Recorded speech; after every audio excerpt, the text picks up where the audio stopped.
विधानसभेमध्ये. गिरीजी वही मैं मुद्दा आपको पूछना चाहता हूँ कि निरेटिव एक तो दलित जो बहुजन वोट है वो संविधान को 400 पार संविधान बदलने के लिए, दूसरा मुस्लिम जो है वो भी बहुत अगेंस्ट में था। लेकिन इस बार जो विधानसभा है वो आपके काम के बल के ऊपर आपको चुना जाएगा। 50-50 है, हम लोग जैसे एनालिसिस करते हैं। ये बताइए कि आपकी सरकार आने के बाद यानी बीजेपी ने एकनाथ शिंदे को तोड़ा, अपनी तरफ लिया, एक नैरेटिव चल रहा था और उसको 2 साल हुए सरकार को, तो आपके पास ऐसे क्या मुद्दे हैं? चलो लाडली बहना आप 1,500 दे रहे हो, उसके बाद आपके जैसे आपके पास ग्राम मंत्रालय, ग्राम विकास मंत्रालय, मुझे ये बताओ कि 2 साल में क्या किया है महायुति सरकार ने? नहीं, मुझे लगता है 2 साल में जितना हमने काम किया उतना तो मतलब रिकॉर्ड काम किया हमने। आप भी देख रहे सब निर्णय क्या क्या हुए। आप तो पत्रकारिता में हो, आप तो सभी प्रतिनिधि हमारे साथ रहते, तो मुझे ऐसा लगता है कि 2 साल में हमने जितने काम किए, 2-2.5 साल का समय हमें मिला, लेकिन बिल्कुल मैराथन जिस तरह से इंफ्रास्ट्रक्चर हो रहा है। आप मुंबई में भी अगर देख रहे हैं तो कितना फास्ट काम चल रहा है, कितना सभी इंफ्रास्ट्रक्चर जिस गति से बढ़ रहा है। किसान हो, महिला हो, युवा हो, इनके लिए जो जो भी निर्णय लिए गए हैं। तो आप बोल इंफ्रास्ट्रक्चर है, दूसरा क्या बताएंगे? बहुत सारे निर्णय है। किसानों के लिए भी हमने पाँच खाली बताइए ना। 5 किसानों के लिए भी हमने निर्णय लिया, बिजली मुफ्त, कितनी बड़ी बात है। हाँ। ये तो मैं कहूँगा सबसे बड़ा निर्णय किसानों के लिए ये लिया गया है कि भाई उनके लिए हमने बिजली का बिल जो है वो माफ़ कर दिया है। ये आप इसको नज़रअंदाज नहीं कर सकते हो।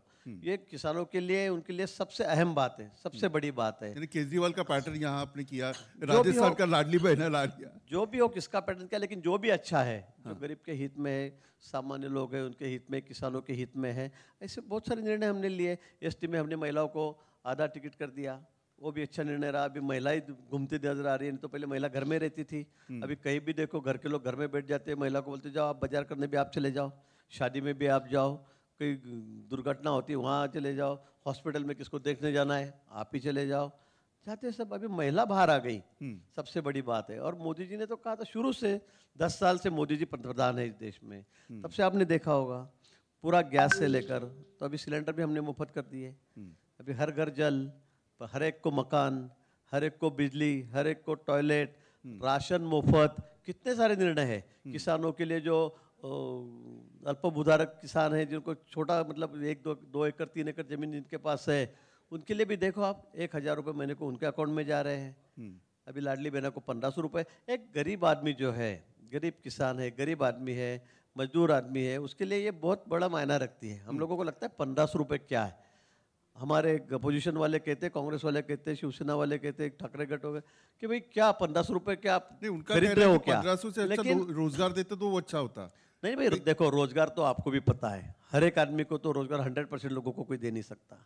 ये तो कहने की बात है, किसी की भी सरकार आओ, कौन दे सकता है हर एक आदमी को रोजगार? लेकिन आज जो हमारी मजदूर बहन है, जो खेत में काम करती है, बर्तन मांजने का काम करती है, छोटा मोटा कोई सब्जी बेचती है, उसके लिए 1500 रुपये बहुत बड़ी बात है, मैं आपको कहूँगा। तो इसलिए मुझे ऐसे लगता है कि बहुत सारी योजना ऐसी है।